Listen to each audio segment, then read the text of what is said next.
Well, good afternoon, everybody, and thank you for coming to the Soundings Trade Only Roundtable. We're happy to be here. We've got a busy 90 minutes, so we want to get started. But before we do, Jim Coburn was going to give us a brief overview on the financial markets, looking ahead on the wholesale side and looking ahead on the retail side. Well, okay, just to touch on the retail, wholesale, and the economy a little bit. Retail lending sources, they are beginning to solicit the dealers again. That's pretty good news. The big difference now is that they're soliciting more business because their capital situations have improved and their balance sheets needs have changed again. So we'll take that as a good thing. But here's an interesting stat I wanted to throw out. Lending conditions, while they've improved a bit, and that was talked about in the meeting that we just had, 44% of the U.S. banks believe loan criteria will return to pre-crisis levels after 2012. 27% of the banks that were polled believe that the return will happen later in 2011, this year. 17% think we're already there, and 12% never thought that criteria or loan standards were thought that they're tight now. So I'm saying that there is light at the end of the tunnel, and we can finally see that light, but it's going to be slow. So I predict slight improvement this year, and I'll put one little caveat in terms of regionalization.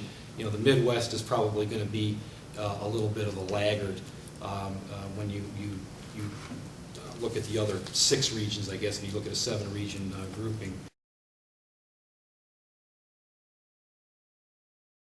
Pre-recession change is we have to become very much more conscious of recreational time management.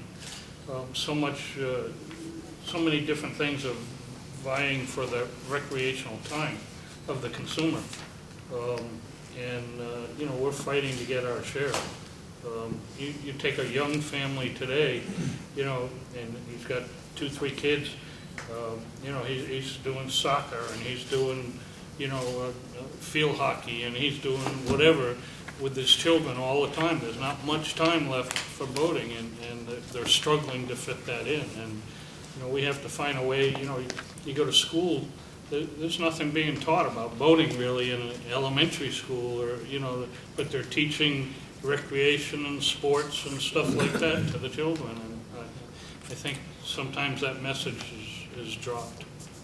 The value curve of our products has always been a challenge for the boating consumer, because the boating consumer is just so smart. They're just people who know boats. They know boats. I can caution everybody that when a guy walks in the booth, they know more about the boat than you are. I don't care if you build it, they know more about the boat than you. They're smart. And then when you get to the youth component, that there has got to be a way to grow our market. We are selling again and again. This past year, there was another study that was done by somebody that we engaged to do it for us, and we looked at our demographic, and the end line is that we're going to sell one boat to one guy that's 180 years old. This doesn't work. We need to find a way to engage the youth. Our way was to come out with a similar, if you will, kind of a business plan to go after more style, if you will, more comfort. And before we finish any project or scope, we're always after the woman. What does the woman think about that?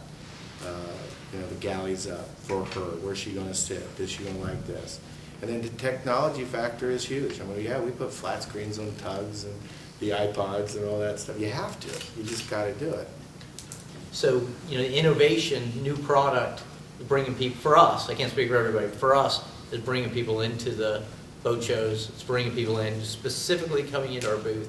I've been to a number of boat shows, and I can't tell you how many times people have come in and said, I want to see the new boat. So, that's helped us. Certainly. Innovation is absolutely key. And again, certainly for our segment, it's the entirety of the segment. If it's not a new product, that has some innovative features, and Bob doesn't want it.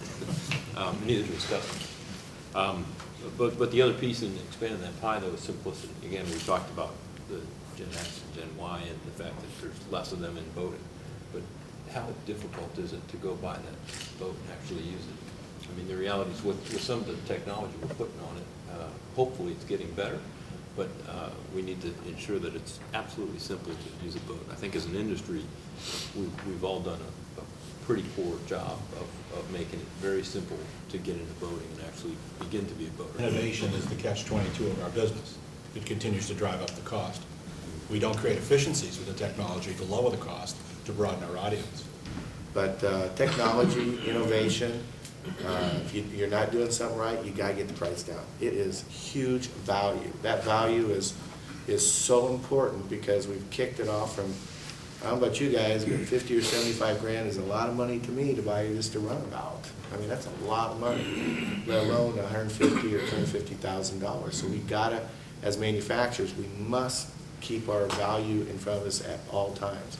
But if we're going to grow the pie, we got to bring people from outside of our community in. And I'll tell you, this new re-energized, redesigned Grow Boating campaign has got to be our lifeline to that. If we blow this next effort with Discover Boating, if we blow this, we're just going to live with the customers we have until we all die with them. You got a great story. How do you get that out there? You had a great story. How do you get that out there to the public? How do you sell the sizzle and the romance of the lifestyle that's just so rewarding to all of us? Our marketing effort has got to do this. This is our only vehicle, our only channel to tell our story, to bring people over, to say, that looks good. Unless this industry wants to grow the pie, which is the only way all of us in the end will grow, and if your attitude is as a manufacturer, well, you know, I'm a big manufacturer and therefore I contribute more to the pie or to the fund than anybody else, and so a rising tide lifts all ships, and why do I want to lift my competitors? You got your head in the sand, because you need to get your share of that grown market anyway. The whole thing makes an enormous sense to me that what we need to do as an industry is not just start to fund Grow Boating, which is just beginning now. It's going to take us a year to accumulate enough to do much with, but to actually increase the funding for that. Because if the pie doesn't grow, we're in deep trouble. You just talked about getting young people in, and I did make one other note here, which I want to bring up. Young people and so forth, the only way we're going to interest them is to sell our lifestyle. I mean, we've talked about this before. This isn't anything strange. Larry probably would agree, is that fuel prices have had an effect not just on the boating environment, but when you got to put 250 gallons of oil in your tank at home, and that bill has doubled, or it's gas, I think that'll have some short-term effects on people's resilience to come back out and spend, which is a direct attack on our, quote, middle class. And those are boat payments. Most important factor when we sell a tug or even a cutwater, because they're only diesel powered, is fuel. There's no question. Right behind fuel, you know, it's cost of ownership.